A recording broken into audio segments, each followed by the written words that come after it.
What does the writer mean by the fiery misery. आपको कुल मिलाकर इसका मीनिंग पूछा जा रहा है, दैट्स अ वेरी इंपॉर्टेंट, कि फायरी मिजरी का मीनिंग बताओ कि what is the meaning of the fiery misery. Fiery misery का मतलब क्या है? अच्छा, जो स्टूडियो था जिसमें जो मेकअप डिपार्टमेंट था, उसमें जो कमरा था मेकअप वाला, उस कमरे में 6 लाइट्स लगी हुई थी, बड़ी बड़ी इनकैंडिसेंट लाइट, भयंकर फोकस करने वाली लाइट, जिससे उनका उनका जो रूम था वो तपता था।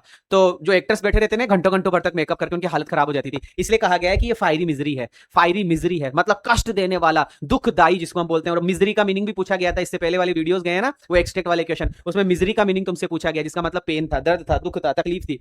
तो देखो क्या है, कुल मिलाकर फायरी मिजरी का मीनिंग बताओ। तो sir by the fiery misery, fiery misery जो है writer refers to, writer refer करता है, और मैंने बता चुका हूं रेफर के साथ में टू लगाया जाता है। तो by the fiery misery the writer refers to, writer refer करता है क्या चीज, यहां से आंसर स्टार्ट होगा कि द इंटेंस डिस्कंफर्ट, बहुत ज्यादा परेशानी, इंटेंस डिस्कंफर्ट, बहुत ज्यादा परेशानी, डीपली, डीपली बहुत ज्यादा गहराई वाली डिस्कंफर्ट, इंटेंस डिस्कंफर्ट, बोलो मेरे साथ में, intense discomfort, intense discomfort, intense discomfort, है ना। किस चीज को रेफर करता है? फायरी मिजरी का मतलब क्या हो गया? इंटेंस डिस्कंफर्ट, इंटेंस डिस्कंफर्ट, जो सफर होते थे, जिससे पीड़ित होते थे बाई एक्टर्स, मतलब एक्टर्स के द्वारा वो बहुत ज्यादा पीड़ित हो जाते थे। सफर्ड बाई एक्टर्स, जो सफर्ड होते थे, पीड़ित होते थे।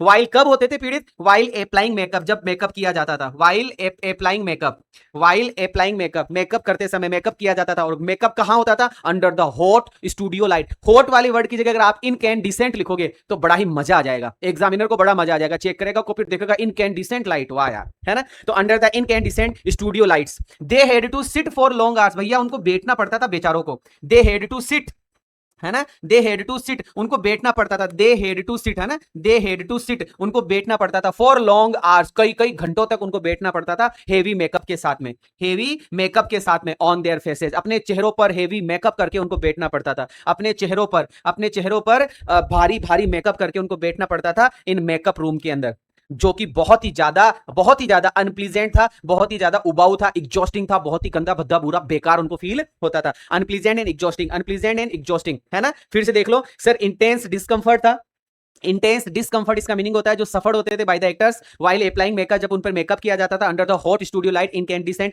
Studio light. They had to sit, उनको बैठना पड़ता था फॉर लॉन्ग आवर्स, कई कई घंटों तक, they had to sit for long hours, they had to sit for long hours, for long hours, लंबे लंबे घंटों तक, कई कई घंटों तक, they had to sit for long hours, उनको कई कई घंटों तक बैठना पड़ता था, मतलब हेवी मेकअप के साथ में, with heavy makeup on their faces in the makeup room, जो कि बहुत ज्यादा एक्सट्रीमली, एक्सट्रीमली मतलब बहुत ज्यादा इनप्लीजेंट और एग्जॉस्टिंग था, जो कि बहुत ज्यादा अनप्लीजेंट और अनप्लीजेंट और एग्जॉस्टिंग था। आइए एक बार फिर से समझ लेते हैं कि sir by the fiery misery, fiery misery के द्वारा, फायरी मिजरी के माध्यम से राइटर रेफर करता है intense discomfort suffered, intense discomfort suffered by actor while applying, जब अप्लाई किया जाता था makeup under the hot studio light, under the incandescent studio light. They had to sit for long hours, उनको कई कई घंटों तक बैठना पड़ता था, विद हेवी मेकअप के साथ में, ऑन देयर फेसेस के ऊपर, in the makeup room, makeup room के अंदर उनको कई कई घंटों तक बैठना पड़ता था, विच वाज एक्सट्रीमली अनप्लीजेंट, जो कि बहुत ही ज्यादा अनप्लीजेंट और एग्जॉस्टिंग था, जो कि बहुत ही ज्यादा बुरा और बेकार था, जो कि उनके लिए बहुत ही ज्यादा बुरा और बेकार था। उम्मीद करूंगा ये वाला क्वेश्चन आपको समझ में आया होगा। Like share subscribe.